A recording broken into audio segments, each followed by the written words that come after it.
वाह वाह, एक बार और, एक बार और।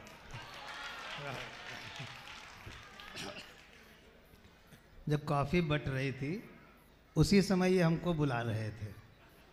हमको लग रहा था कहीं ऐसा ना हो कि मेरी कॉफ़ी छूट जाए, तो मैंने इतनी रफ्तार से पी कि मेरा मुंह जल गया है। इसलिए एक बार थोड़ा मेरा मुंह ठीक करने के लिए 4-6 लोग ताली बजा दीजिए। बस ठीक है, बस ठीक है, बहुत बहुत इतना ठीक है, ठीक है। इन्होंने बिल्कुल सच कहा है कि 40 लोगों की ज़रूरत पड़ती है, भगवान कसम सच का। झूठ हमने आज तक नहीं बोला, कभी झूठ बोला ही नहीं है। और जब हमसे बड़े बड़े कवि मंच पे बैठे हों तो हमें झूठ बोलने की क्या ज़रूरत है? नहीं, बिल्कुल सर, कभी झूठ नहीं बोला, कभी झूठ बोला ही नहीं। ये बता रहे थे 40 लोगों की ज़रूरत पड़ेगी। मैं सच कह रहा हूँ कि बल्ब लगेगा ही नहीं, बल्ब लगेगा ही नहीं। अब जो आगे कहूँगा उसको समझ जाइएगा तो आनंद ले लीजिएगा। बल्ब लगेगा ही नहीं। बोले क्यों? हमने कहा लखनऊ पहले आप, पहले आप, पहले आप, पहले आप का भी शहर है। जब तक लखनऊ वाले पहले आप करेंगे, आपकी तालियां उठे, जब तक लखनऊ के लोग पहले आप करेंगे, दिल्ली का आदमी बल्ब लेके भाग जाएगा। बहुत अच्छे। ये भी इन्होंने सही कहा कि मेरी आधी दाढ़ी है। साली कह रही थी कि बना लो, पत्नी कह रही थी रख लो। कम से कम मैं इतना किस्मत वाला हूँ तो कि पत्नी और साली दोनों हमसे खुश हैं। इनसे ना पत्नी खुश है ना साली खुश है? बिल्कुल नहीं, भगवान के सामने नहीं खुश है। कभी झूठ बोले ही नहीं, आज तक कभी झूठ बोला ही नहीं। पवार जी पूछ रहे हैं आपको कैसे पता? दादा आप तो चुप ही रहो, आपकी शादी हुई नहीं, ना आप पत्नी जानो ना साली जानो, आपसे क्या मतलब है? बताइए। बहुत अच्छे। नक्शा बनाना आता नहीं है, बिल्डिंग खड़ी कर रहे हैं। बहुत अच्छे, वाह। बहुत अच्छा, बहुत अच्छा, बहुत अच्छा लग रहा है। बहुत वास्तव में बहुत अच्छा लग रहा है। मैं लगभग 15 साल बाद आया हूँ, तो अब मेरा नंबर आएगा 15 साल बाद। कौन सा सन होगा तो सोच लीजिए आप। तो इसलिए आप लोग हमें खूब सुन लीजिएगा। 15 साल बाद मुझे फिर आना है। पवार जी तो 35 साल बाद आए हैं, अब 35 साल बाद इनका नंबर आना है। सोच लीजिए कि नहीं, अगले जन्म में क्यों कहें? क्या हम इतनी कम उम्र के थोड़ी हैं कि 35 साल में अगला जन्म हो जाएगा। आप जैसे लोग अब मिलते नहीं हैं। थोड़ी वाह वाह करना हल्के हल्के। हाँ बस बस बस बस, ऐसे भगवान कसम आप लोग बहुत अच्छे हो। आप जैसे लोग अब मिलते नहीं हैं।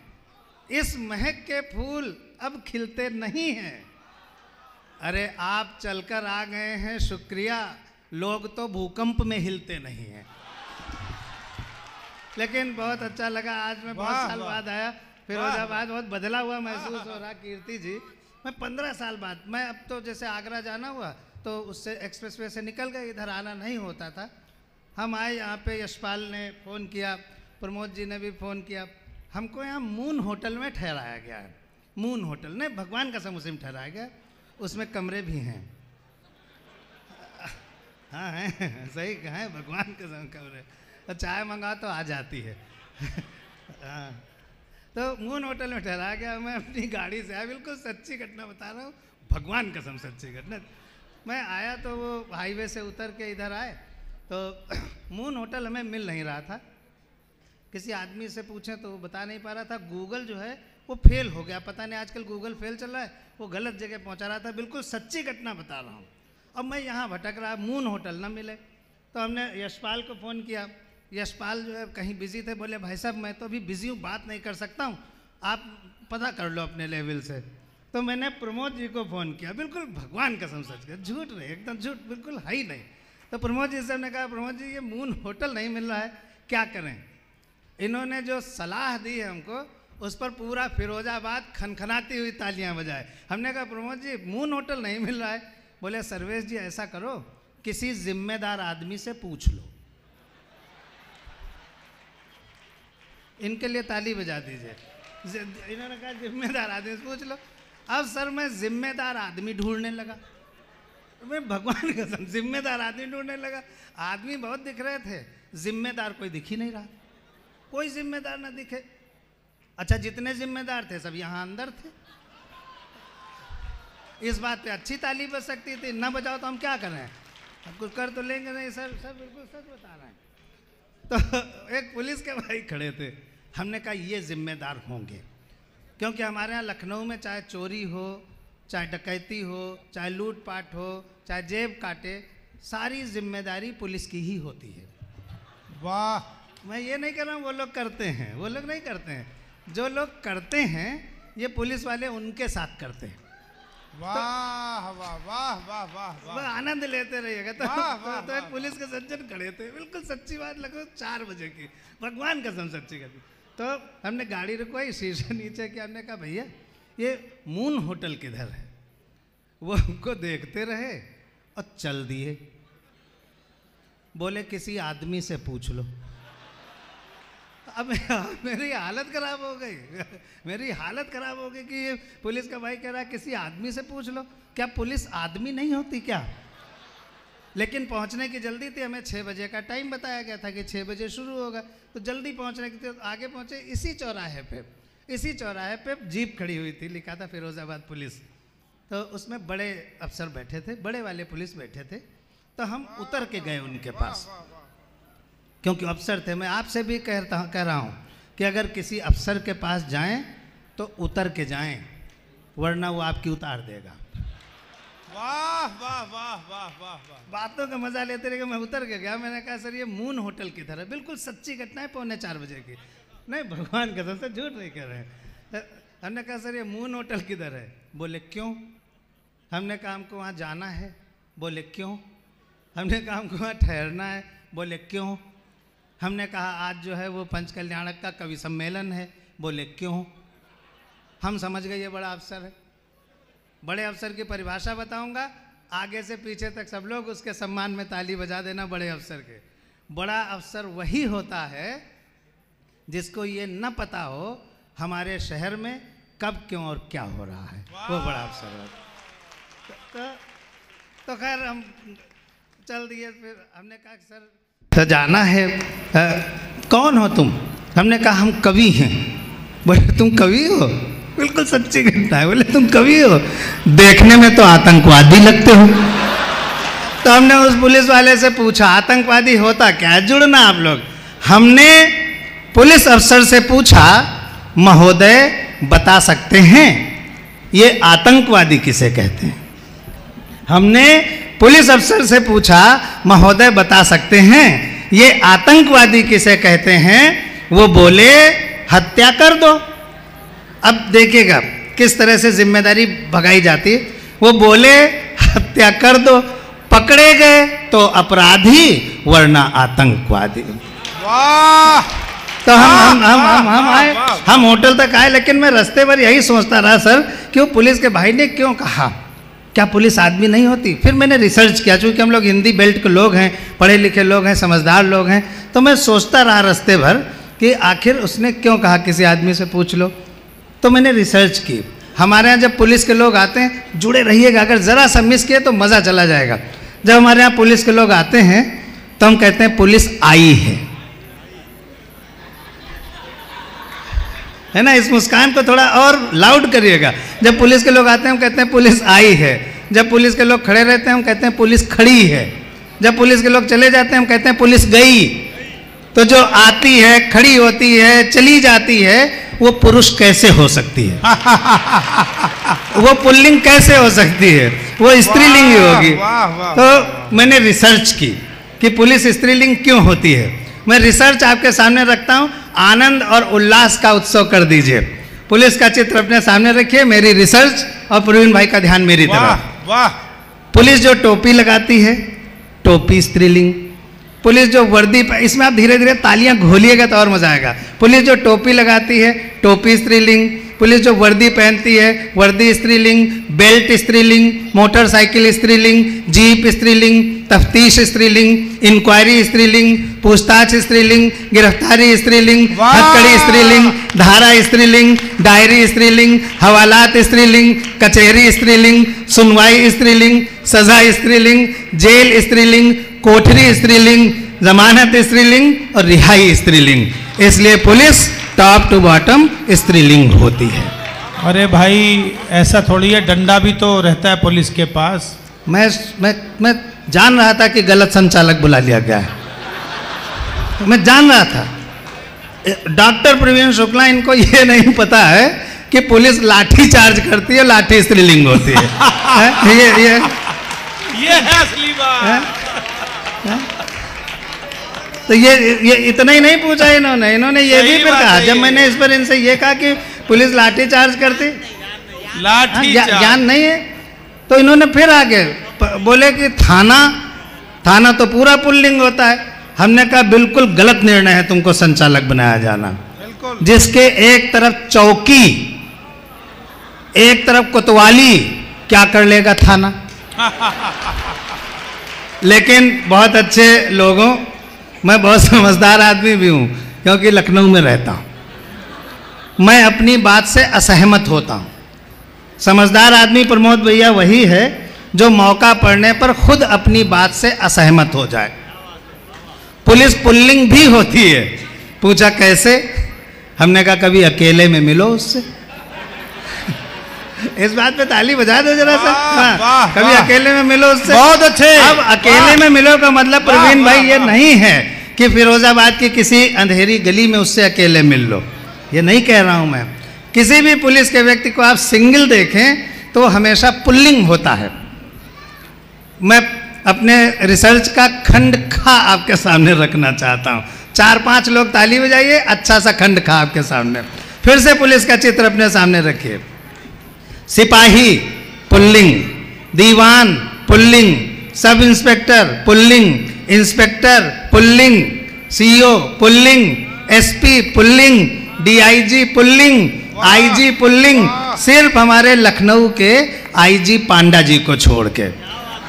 IG pulling, director general pulling, अर्थात अब सारे 2000 लोग ताली बजाएं, अर्थात पुलिस स्त्रीलिंग और पुल्लिंग दोनों होती है। ओहो वाह। लेकिन अब जो बात कहना चाहता हूं, प्रवीण भाई जैसा एक विद्वान संचालक, डॉक्टर हरिओम पंवार जी जैसा एक बड़ा व्यक्तित्व, डॉक्टर कीर्ति काले जैसी एक वो महिला जिसने पीएचडी की नवगीत पर, उनकी उपस्थिति में मैं कहना चाहता हूं, बड़े लोग अध्यक्षता कर रहे हैं। अब जो मैं कहना चाहता हूं उसमें मैं एक एक व्यक्ति की ताली चाहता हूं कि जिस दिन हमारे देश की राजनीति हमारी पुलिस को वास्तव में पुल्लिंग बने रहने का अवसर प्रदान कर देगी, 1 महीने के अंदर हमारे देश से सभी किस्म के आतंकवादों का जड़ से सफाया हो जाएगा।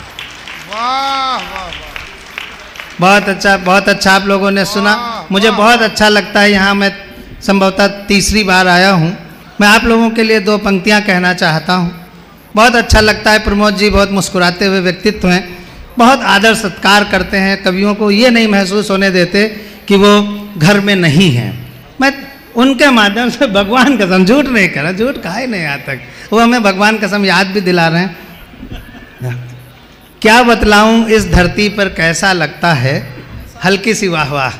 क्या बतलाऊं इस धरती पर कैसा लगता है, इस मिट्टी का जर्रा जर्रा अपना लगता है। क्या बात है। क्या बतलाऊं इस धरती पर कैसा लगता है, इस मिट्टी का जर्रा जर्रा अपना लगता है। मंदिर, मस्जिद, गिरजा, द्वारे चाहे जैसे हों, लोग जहां अच्छे होते हैं अच्छा लगता है।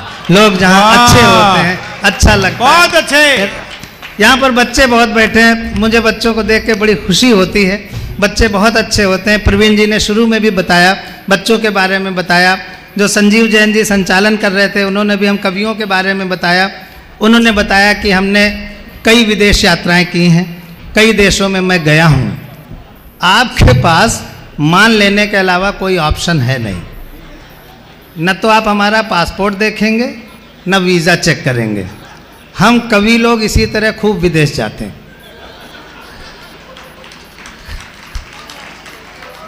पंवार जी 20 देशों में हो आए हैं, ताली बजा सकते हैं हम इनके लिए। प्रवीण ने खुद बताया कि 10 बार अमेरिका गए हैं, कुल ये 19 देशों में गए हैं, इनके लिए भी ताली बजाते हैं। कीर्ति काले जी भी लगभग 24 देशों की यात्रा कर चुकी हैं।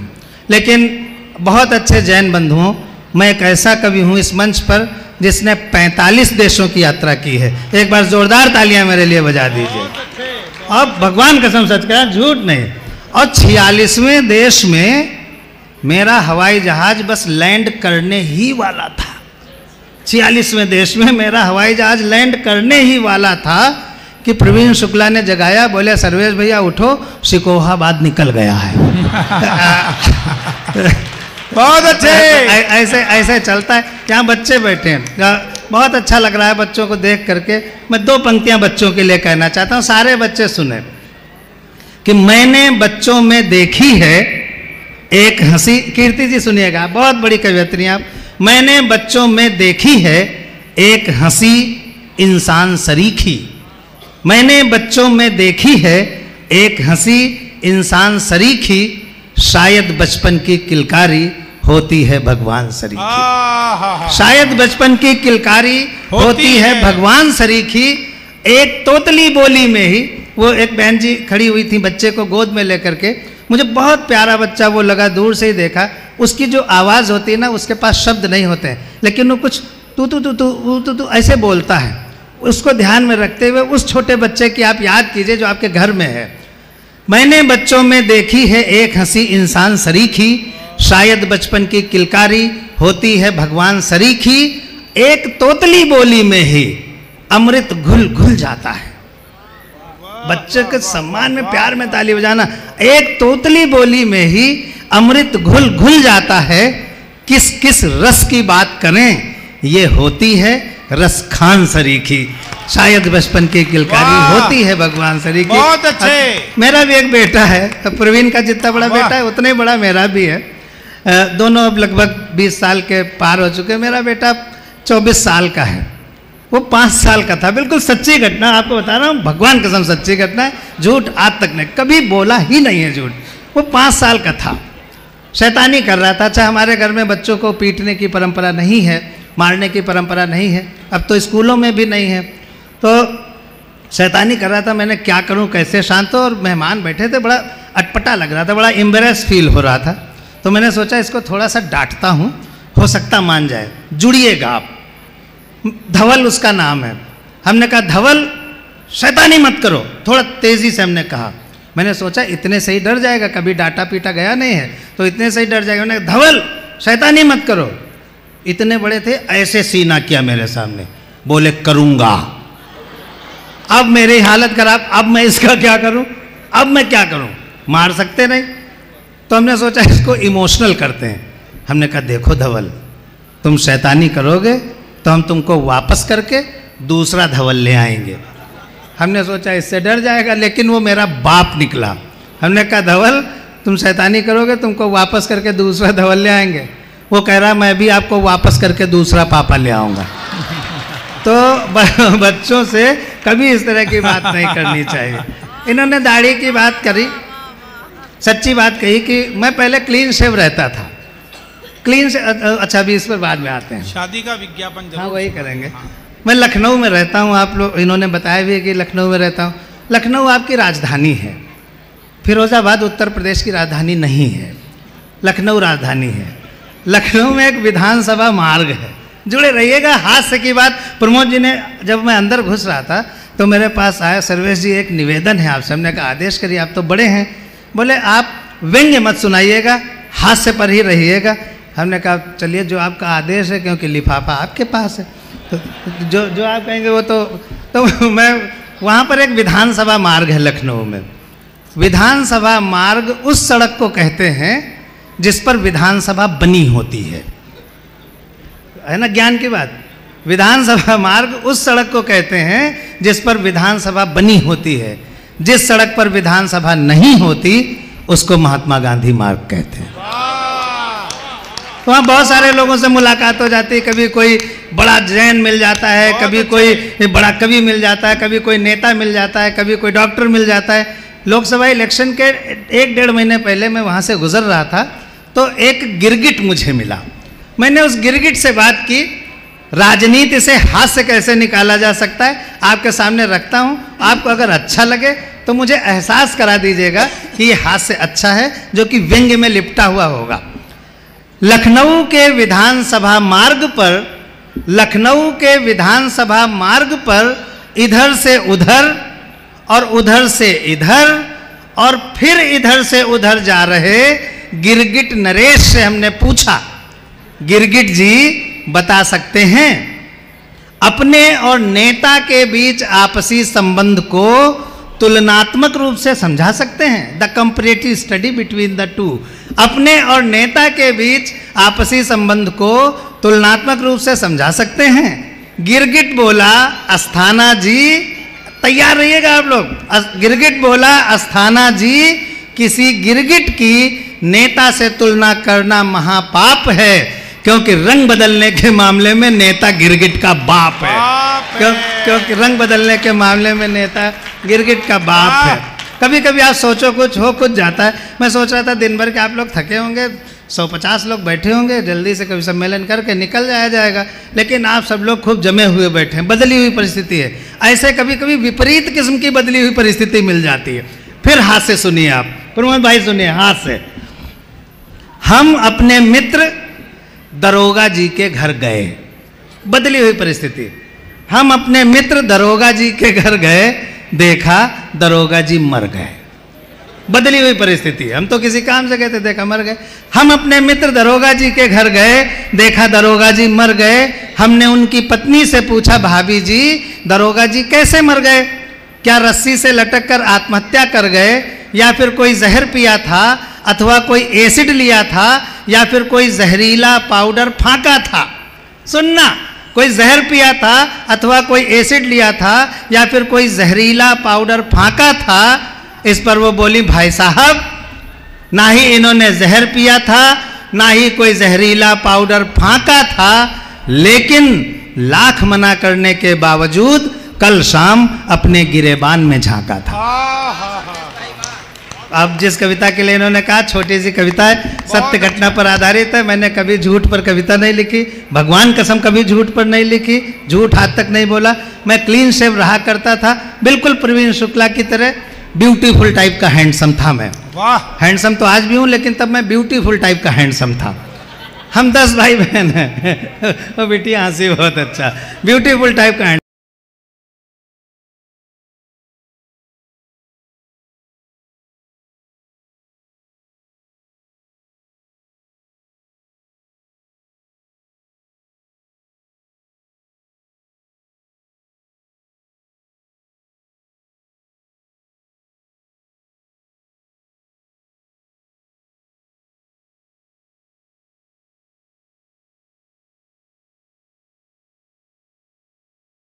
कोई ससुर आते नहीं था, क्लीन शेव रहता था। एक आया, हमको देखा और वापस चल दिया। पिताजी ने पूछा, भाई साहब क्यों जा रहे हैं? बोला, इससे कौन शादी करेगा, ये तो बच्चा है। मुझे बहुत बुरा लगा, मैंने पूरी दाढ़ी रख ली।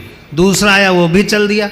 पिताजी ने कहा, आप क्यों जा रहे हैं? बोला, इससे कौन शादी करेगा, ये तो गुंडा है। तब मैंने मध्य मार्ग अपनाया। हाँ, इस पे अच्छी ताली बज सकती है, लेकिन कोई बात नहीं, छोड़ो, रहने दो। क्या शादी मेरी हो रही, आपकी तो हो नहीं रही, इसीलिए ताली नहीं बजा रहे हैं आप। मैंने मध्य मार्ग अपनाया, लेकिन फिर भी कोई प्रपोजल नहीं आया। बिल्कुल सच्ची घटना, लगभग 20 साल पुरानी, भगवान कसम सच्ची घटना, झूठ हाथ तक नहीं, कभी बोला ही नहीं है, जो कभी नहीं बोला, सच में नहीं बोला।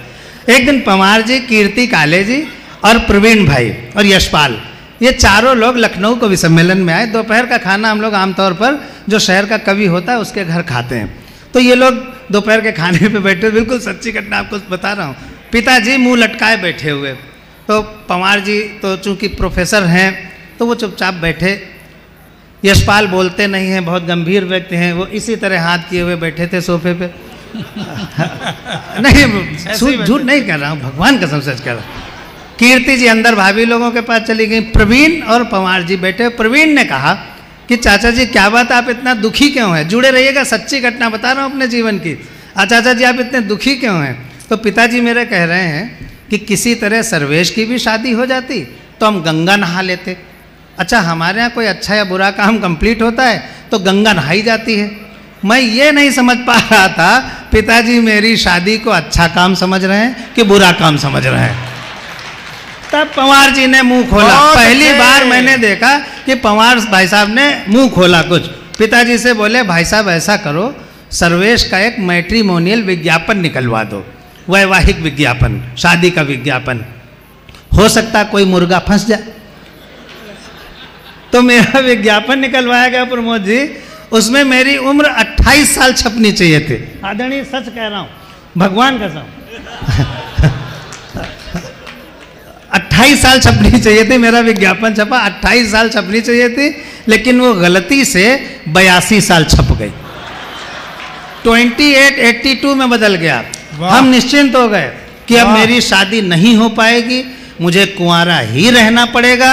और चूंकि अटल जी के शहर लखनऊ का हूं, इसलिए हो सकता है भारत का प्रधानमंत्री भी बनना पड़ जाए। वाह। लेकिन मेरे लिए प्रपोजल्स आए। अब आपके हाथ, मुस्कान सब खुले। मेरे लिए प्रपोजल्स आए 70 साल वाली का, 75 साल वाली का, 78 साल वाली का। तो हमने अपने पिताजी की तरफ देखा, उनकी उम्र 80 साल थी। हमने मन ही मन उनसे पूछा, जोर से तो हम लोग पूछ नहीं सकते थे, मन ही मन जो हमने पूछा है उस पर आप सब लोग तालियां बजाइएगा, फिर मेरी कविता शुरू होगी। उनकी उम्र 80 साल थी। मैंने मन ही मन पूछा, पिताजी ये विज्ञापन आपने मेरे लिए निकलवाया है कि अपने लिए निकलवाया है? उससे ये कविता तैयार हुई थी। पिताजी को हमारी शादी का ख्याल आया, इसलिए उन्होंने हमारा वैवाहिक विज्ञापन निकलवाया। पिताजी, मैं एक बात बता दूं, ये कविता आदरणीय पंवार सर को, मेरे भाई प्रवीण को, यशपाल को, कीर्ति जी को, सबको बहुत पसंद है। और ये कविता मुझे भी बहुत पसंद है, क्योंकि ये वास्तव में अच्छी कविता बाय द वे बन गई। सर आपकी कसम। पिताजी को हमारी शादी का ख्याल आया, इसलिए उन्होंने हमारा वैवाहिक विज्ञापन निकलवाया। लेकिन अखबार ने मेरे बारे में पता नहीं क्या नापा, मेरा वर्णन खरीद बिक्री वाले कॉलम में छापा। लेकिन अखबार ने मेरे बारे में पता नहीं क्या नापा, बिटिया सच बता रहे हैं, लेकिन अखबार ने मेरे बारे में पता नहीं क्या नापा, मेरा वर्णन खरीद बिक्री वाले कॉलम में छापा। शायद अखबार मेरे अस्तित्व के मामले में कुछ धोखा खा गया, इसीलिए तो मेरा वर्णन निविदा सूचना के बिकाऊ माल में आ गया। निविदा सूचना को अंग्रेजी में टेंडर नोटिस भी कहते हैं, इसलिए मेरा वर्णन टेंडर नोटिस के बिकाऊ माल में आ गया। अब मुझे खरीदने के लिए टेंडर्स आने लगे। प्रमोद भैया सुनिएगा, इससे बढ़िया हाथ से हम लिख नहीं पाए। अब मुझे खरीदने के लिए टेंडर्स आने लगे, अपने अपने जोर आजमाने लगे। अब मुझे खरीदने के लिए टेंडर्स आने लगे, अपने अपने जोर आजमाने लगे। एक में था माल कितना पुराना है, जो खरीदते हैं उसकी जानकारी ले सकते हैं। आप लोग तो बहुत बड़े बड़े लोग हैं, टेंडर्स डालते होंगे, जो खरीदते हैं उसकी जानकारी ले सकते हैं।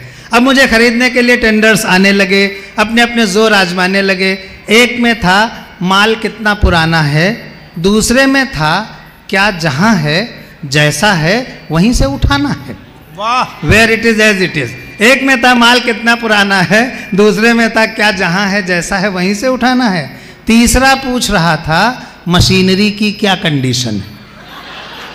वाह। आज चौथे में ठाके का अंबार लगाइएगा। तीसरा पूछ रहा था मशीनरी की क्या कंडीशन है, और चौथा जानना चाह रहा था क्या एक बार ट्रायल करने की परमिशन है। पिताजी को लगा मामला तो संगीन होता जा रहा है। पिताजी को लगा मामला तो संगीन होता जा रहा है। अच्छा खासा नौकरीशुदा विवाह योग्य बेटा लगता है बिगड़ी हुई मशीन होता जा रहा है। इसलिए पिताजी ने अखबार को उसकी गलती के मामले में कंप्लेंट दर्ज कराई। अखबार ने भूल सुधार की और अगले दिन मेरे बारे में सूचना किराए के लिए खाली में आई। तो मेरी शादी हुई, अंत में तो मेरी शादी हुई तो मेरे बड़े साले साहब, जिनका घर का नाम पम्मू है, भगवान कसम पम्मू है, तो वो हमें देखने के लिए आए। उस समय मैं यूनाइटेड नेशंस में नौकरी कर रहा था। वो हमें देखने आए और वापस जा कर के मेरे ससुर साहब से कह रहे हैं, मेरे ससुर साहब बहुत सीधे साधे, मतलब उनका नाम हम लोगों ने हरिद्वार रखा हुआ था, इतने सीधे थे, प्रोफेसर थे केमिस्ट्री के।